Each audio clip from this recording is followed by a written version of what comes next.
The topic for today is how to solve the AutoCAD Extend command selection problem. Let's click on the arrow near the Trim tool. Click on Extend. Here you can see the Trim selection option is not appearing. Press Escape. Type Extend in the command line. Press Enter. After this, you will get multiple options. Out of those, click on Mode in the command line. After clicking, you will get two options, Quick and Standard. Click on Standard. To activate the settings, press Escape. Again, click on Extend. Click on the reference line. Now you can see the selection option is working. Press Escape. If you want to reuse the previous settings, type Extend in the command line. Press Enter. Click on Mode in the command line. Click on Quick.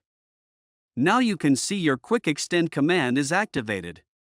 So in this process, you can solve the AutoCAD Extend command selection problem. Like, subscribe, share, and press the bell icon for more interesting topics.